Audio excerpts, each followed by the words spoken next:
This week in a conversation, I have the honor to receive two important personalities within the African American community. I'll be speaking with Michelle Jackson, who is the founder and executive director of Black Writers Workspace. She's also an important writer. She's the author of two important books, of which I had the privilege to read. She is the author of From Darkness to Light and also The Heart of a Man. I also be speaking with Miss Angela Ford. She is a very important personality within the African American community. She's the founder and executive director of the Obsidian Collection Archives, an organization based in Chicago, devoted entirely to the promotion of Black art. But before we get into this interesting video, I just want to take a short moment to remind you viewers that it's important to subscribe to this YouTube channel. And if you do, don't forget to click the notification bell so that way every time a video is posted, it will go directly into your portal. There's something also I was going to forget. I have a new novel set to be released this month. It's titled Bittersweet Memories of Last Spring. I'm telling you to be on the lookout for it. It's an immigrant journey. If you believe in Caribbean literature, this is a book to read. Right? And also, if you subscribe to this channel, don't forget now, it's important to always let me know if this program, if this literary show is of some interest to you. So let's get started.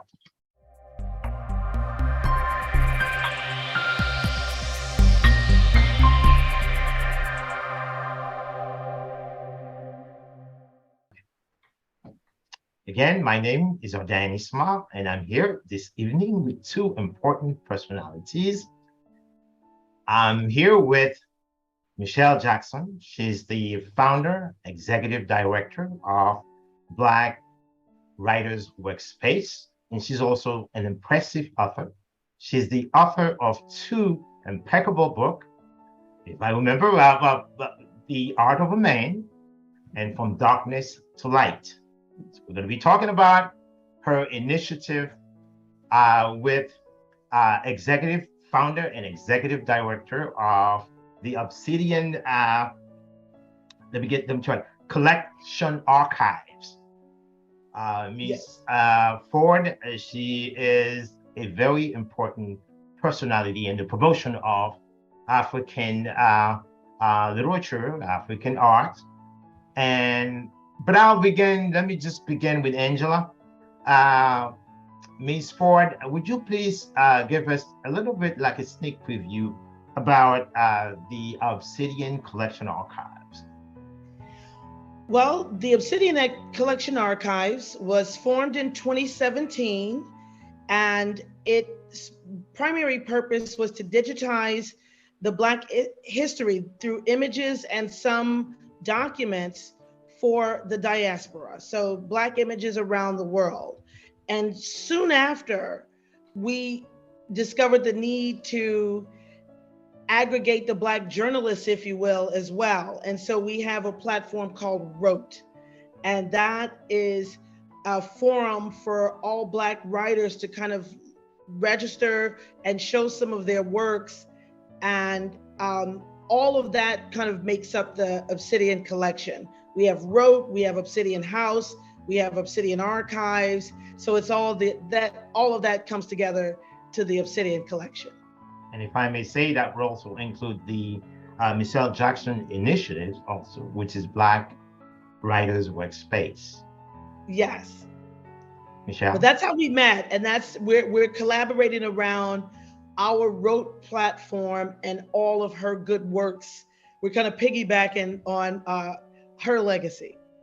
And you know what? And what's so impressive about Michelle is just the fact that through her initiative, so many young Black talents have been discovered. And that's important to me personally, because I'm a strong believer of Black literature.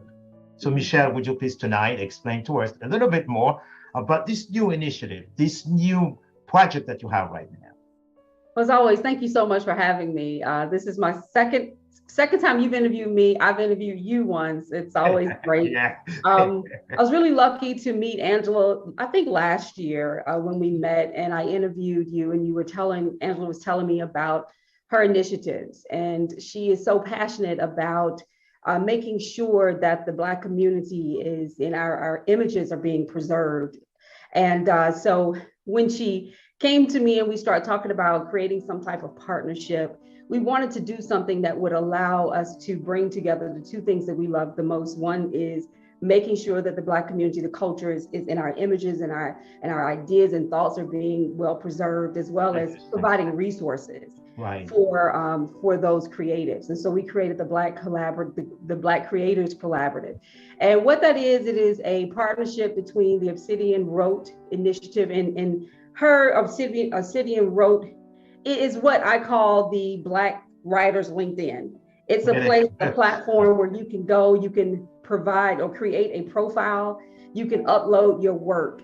And so the goal here is to get all of our Black writers, it doesn't matter if you're a journalist, a poet, a playwright, it doesn't matter what type of writing you're doing, but get you to create those profiles and share that knowledge with your peers, as well as position them to actually be looked at by top brands. So, that's the piece. And so, of course, the Black Writers Workspace, our goal, we have an online community of over probably about, I think we got over 14,000 Black writers and avid readers. And so our goal is to provide resources. And so we created the collaborative. It is a writing competition per se, but it also is a networking platform that allows for our writers to get their work exposed and get paid for writing, which is what we all want to do. So I'm so excited to be a part of it because I feel like it gives us an opportunity to expand the Black Writers Workspace, to expand across the country. The competition allows you to upload 5 to 8 pages of a written work, create a profile. It is free to participate. And we will have some distinguished judges take a look at the work, and we'll be awarding cash prizes at the end of our submission process, which it ends on August the 15th. And if I may say, across genres and literature and also music and other form of arts. So that's so big. And I have to say that, Angela, I'm so proud of you for taking such a huge step. And also Michelle, because I know Michelle, she's prolific in terms of promoting Black values. And, she's discovered me. Oh, wow. Yeah. So that's so impressive. And Michelle, last time we had a conversation, and through you, I was able to meet 2 of your young writers, like young lady from New York, and she's was one of the winners of the last competition. And she's so impressive. At some point in the conversation, she nearly put me to tears, quite frankly. And the other young man out of Oakland, California, I spoke to, quite an activist, strongly believe in the social justice and racial justice. I like that. And I think these type of attributes can only be found from people like Michelle. She's an intellectual, but also she's using her intellectualism for the common good, if I may say that. And when I research some of the works that Angela's been doing also, I can see the same thing. So let me ask you something, Angela. Now, since the beginning, like back in 2017, have you had is there any specific name or any specific genre in literature that you can probably say, this has been excelled within the community that we work in? I mean, I'm talking about African American values and arts. Well, I did write a book a while back on entrepreneurship, because I've been an entrepreneur for 30 years. So, you kind of write about what you know, and I think I'm more of an entrepreneur than a writer. But in 2017, I actually had the honor of working in the Chicago Defender newspaper archives. I was actually looking for images of my grandmother because she had been in the paper a lot in the 40s and 50s. Wow. Okay. It was there that I discovered the archives they were no longer being preserved properly, because as journalism and the industry changed, people had to make decisions. So what took a back seat were the archives. We'll just lock the door and then we'll just figure out what we're going to do in the future. Right. It was in unearthing all of that I formed the organization. Like, not only they thought there were 10,000 images in the room. We actually found 250,000 images in that room. Really? And so with that, I tell people all the time, you can't see 250,000 images of yourself and be the same. It's like being bit by a radioactive spider. So it was from there that I realized, that I learned that a lot of other journalism outfits were in the same predicament, just not having the capital to address the archives due to the rapid changes in media.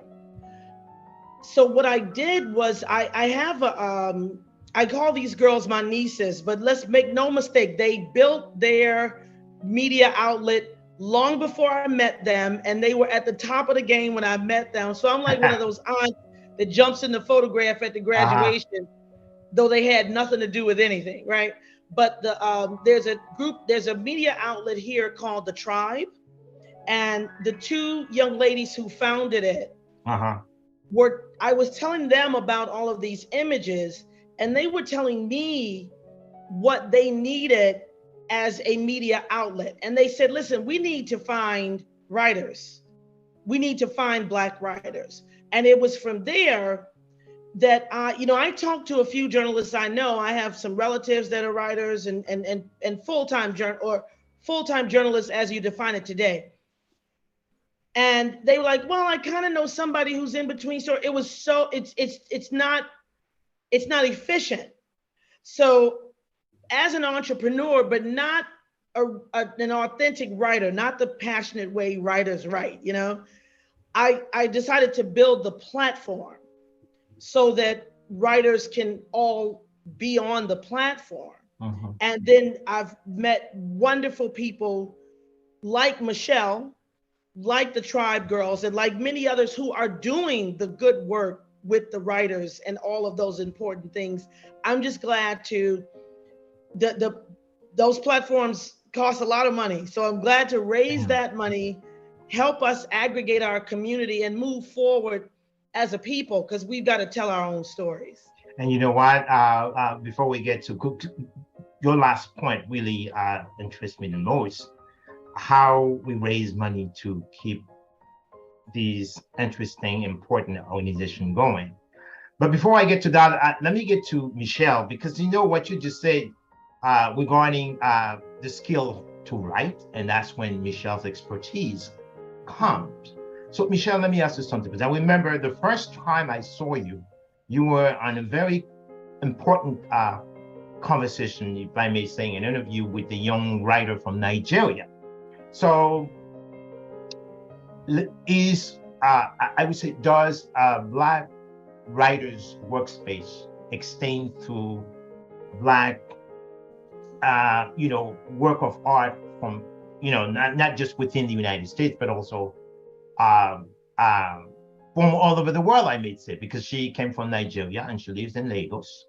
So can I say that Black Workspace also has space, reserved for people like, Tracy or other places from across the world?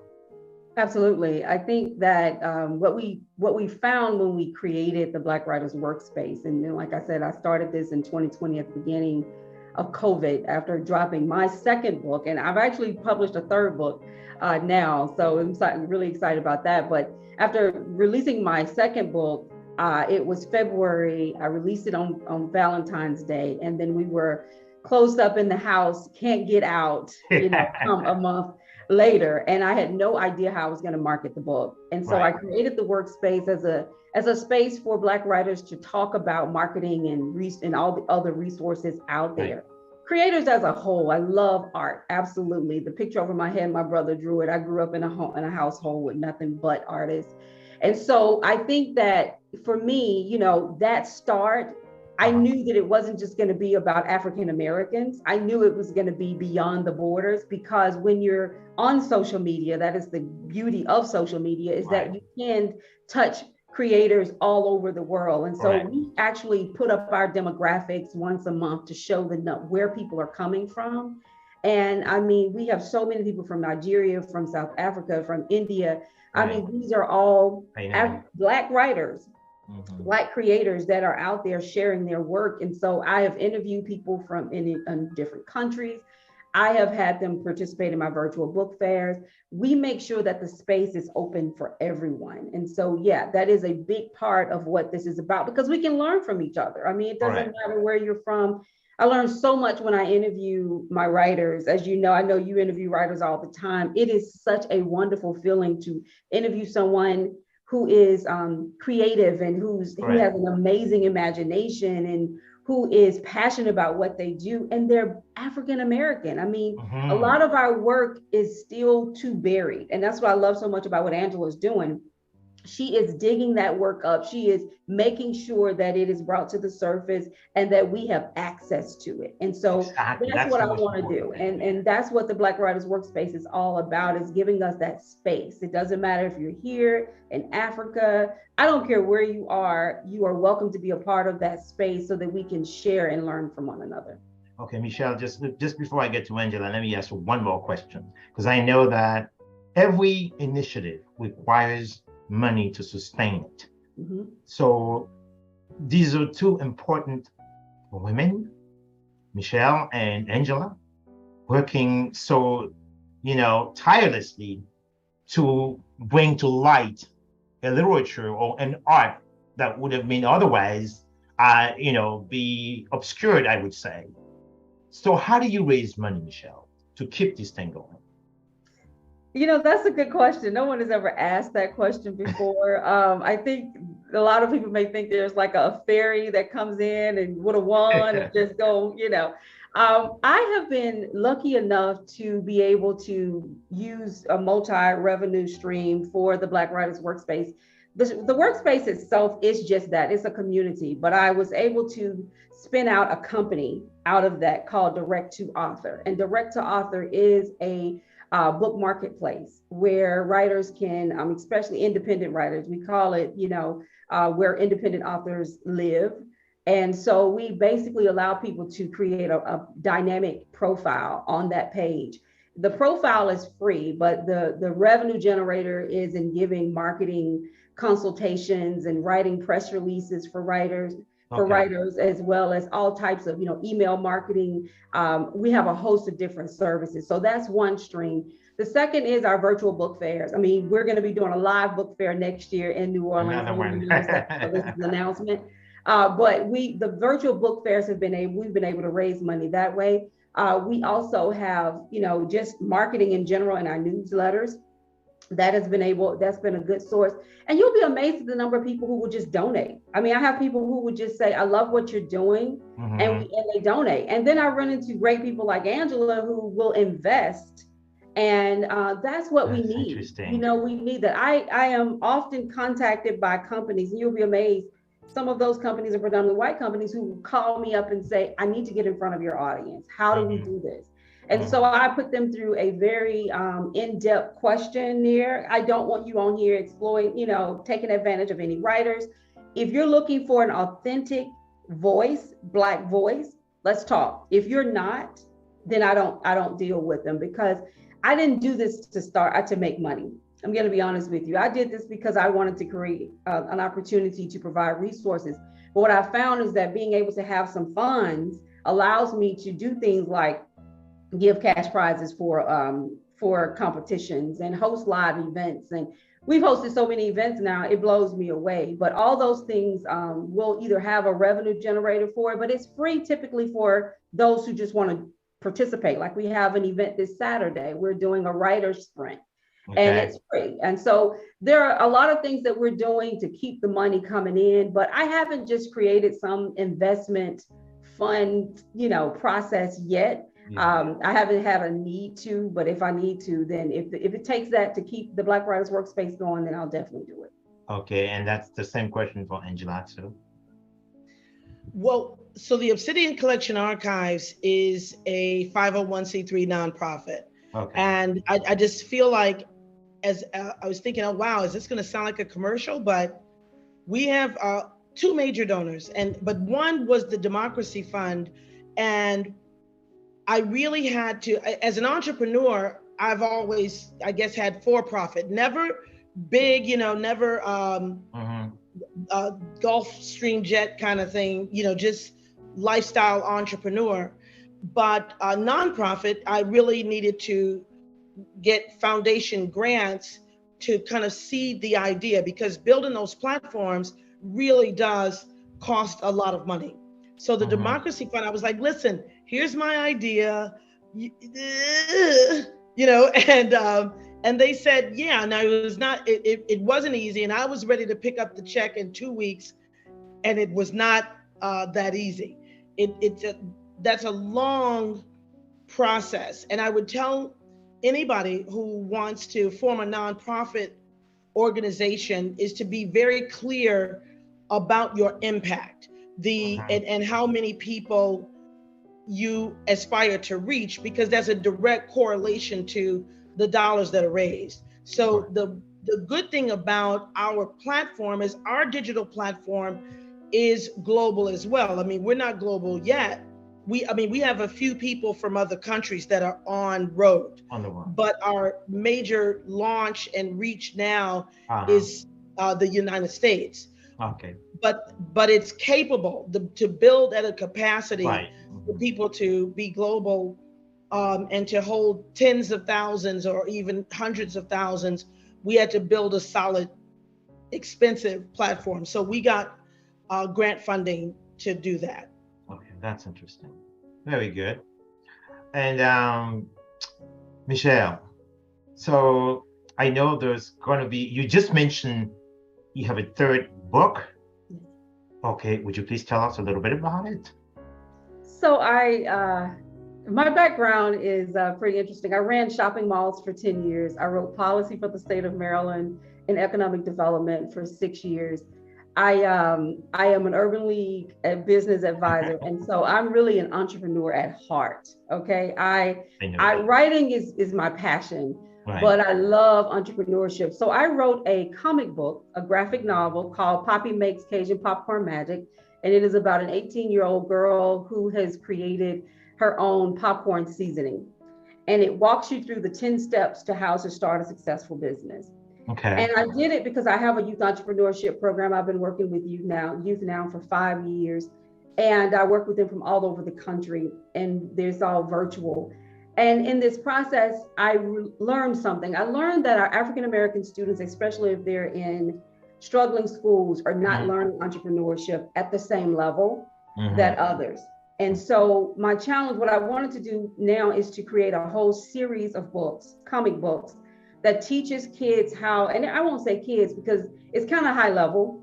It's not just the simple, just go out there and do it. No, it's kind of, Poppy goes through imposter syndrome. She goes through, dealing with diversity, and she's a woman creating she goes through a lot of things. And so I want to create a whole comic book series that teaches young people how to start different types of businesses. So we started with food startup. We're going to do app development next. And so we're going to take in, every kid is going to be in a different city. Poppy is in New Orleans. The next one will be in Atlanta. So I really do focus in on the city. I focus in on, diversity and on teaching entrepreneurship the way I was taught it, from the guys who were building companies and selling them to Facebook. And this is the woman you want to have on your site when you when you have a piece of work, right? And also, it's the same thing for Angela too, I think it would be, a great honor and also a big prize to win, whoever has your phone number to make that call, you know, because see, I'm an author myself, I believe that in literature and Haitian literature also has been classified as one of the best and one of the earliest also. Mhm. As a matter of fact, I'll be speaking next Tuesday with the son of one of the greatest Haitian writers of its contemporary history. I'll be speaking with the son of Jack Stephen Alexis, who was assassinated in 1961, and there's still many debates about him. But luckily, I have gotten a hold of his son, and we'll be speaking about him, his work, and his many things also. So I believe I've spoken to Michelle about that, about him before during our last conversation. So I truly believe in a literature of resistance, a literature that promotes, Black, I would say, beauty, intellect, Mhm. whether if it's a piece of fiction or another form of art, music, if it's, the essence itself to show that we as African, we are also smart, we are creative, and we can contribute, we have continue to contribute to society, So I really love the work, both of you, that you do, which is quite beneficial. And also, I would say that I have one person, I would say, towards the young man I spoke to. Michelle referred me to this young man.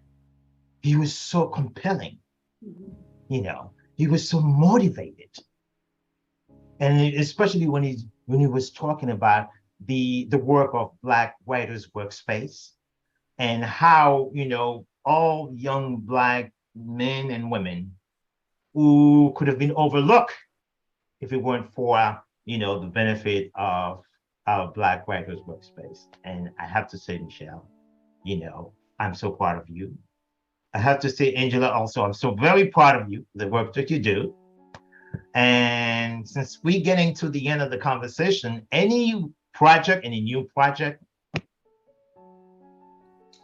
Well, first I heard that you have a new book. So I know you have a new project. You tell me a little bit about your new book. I'm excited to hear about it. Well, it's a new project. My team is always Haiti, and it's an immigrant story. It's about a young man, 17-year-old refugee who left the northern Haiti and migrates to the United States, in search of a better life. And the story unfolds from here. So, this is the book. It's set to be published this month, and I'll keep you posted.